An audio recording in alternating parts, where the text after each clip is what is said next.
What's up, everybody? So welcome back. Today we are going to be reviewing Poison Ivy number 6. Now I know I'm late, guys, but there's a good reason for that. One, I've been pretty busy, but also I read the book, but also I was a little bit conflicted on it. So I wanted to kind of sit on it, kind of marinate on it before I put this review out, just because I had a little bit of no pun intended, issues with it. But let's get to the review.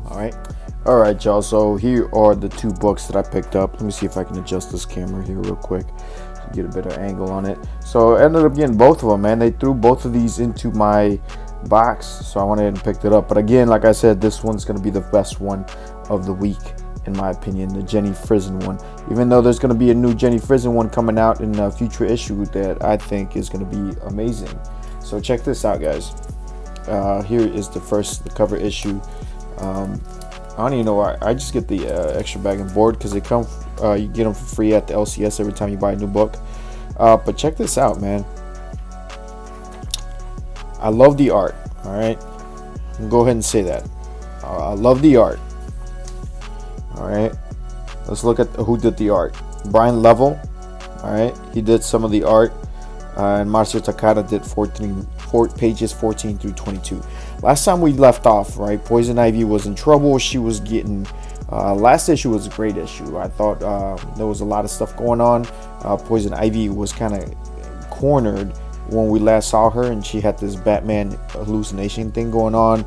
At the same time, you had Jason Woodrow attacking her, like he revealed himself to be behind the fungus and all that stuff, and he proved to have like some kind of immunities towards it as well.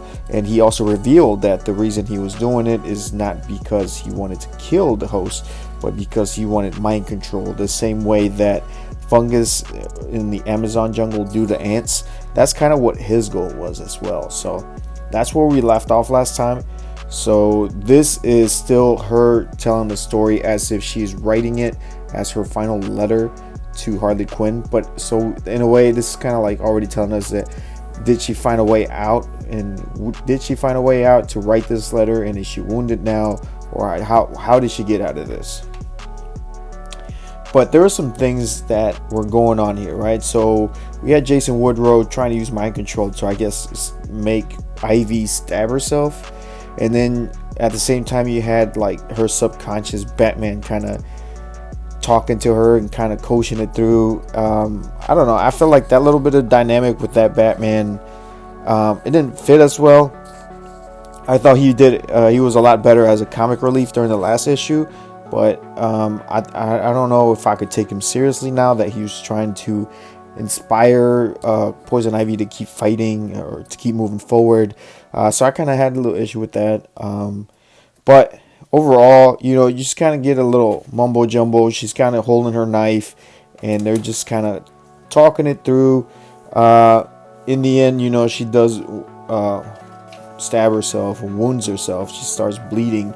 But we go through all this crazy kind of monologue, like, oh, you can do this, you're a tree that grows around a boulder, you go through it, or whatever. It's kind of a little bit of a pep talk.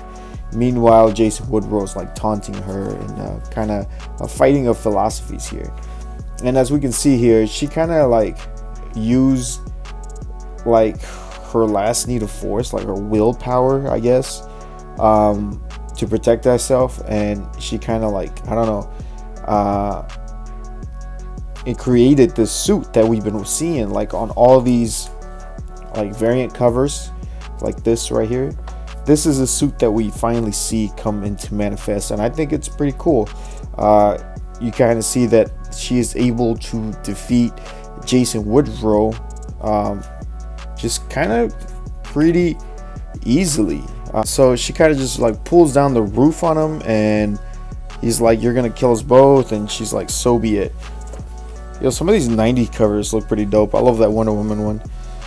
I'm not a huge fan of those though. Let's see. So Jason Woodrow dies. Phonic, man. I think that was another big letdown, is that although this is something that I feel like a lot of times modern writers have been doing a lot, where the villains aren't that much of a challenge. You see the villain, they build up a villain, and then the villain's just kind of easily defeated. I feel like that's we want to see a little bit more of the hero struggle against this villain, right? Because otherwise it just feels like hype. And every time we go through it, and we've seen it before, you know, like with other characters that they use, they build up the hype, and only for the villain to be defeated with like a single blow in a single issue. And I don't know. I feel like they could have done a lot more with Jason Woodrow if they wanted to make him the big baddie. At least show him at least win one against Ivy, or maybe have them tie up where they're both kind of wounded and he kind of flees, you know, or whatever, you know, just to kind of set up for something in the future. But I think killing him off was kind of a bit too early for it. I think great villains make the hero look good, right? And I think that's why it's important to kind of not only approach the heroes with a lot of care and stuff, but also approach the villains with the same kind of care. Like, yeah, even though they're evil, you still want to treat these characters and build them up, and just kind of make that fight believable.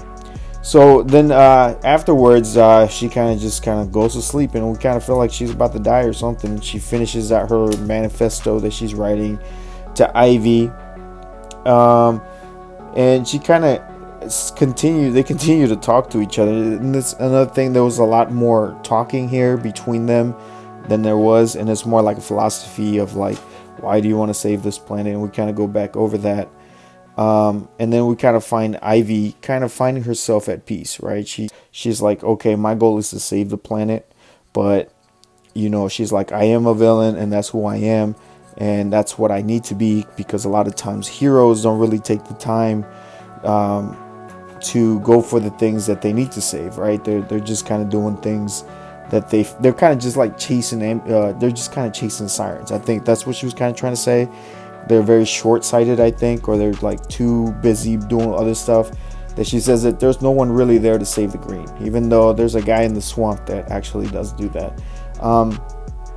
And I guess they use this little kid as kind of a, I don't know, I wasn't a really fan of this. This little girl comes over there and gives her a scarf because she's shivering, and I guess like, you need this, you're shivering, like you're cold, and gives her a scarf. You're like, that's kind of cute, man, but like she could use like a coat or something, you know. I don't know, I didn't like it. She touched the scarf and somehow she's able to control her powers, and she's like good as new, like that healed her. I don't know, it didn't make sense. And maybe G. Willow Wilson's kind of setting up something with this child later on. Maybe this child's an avatar of some kind of the green or something, I don't know.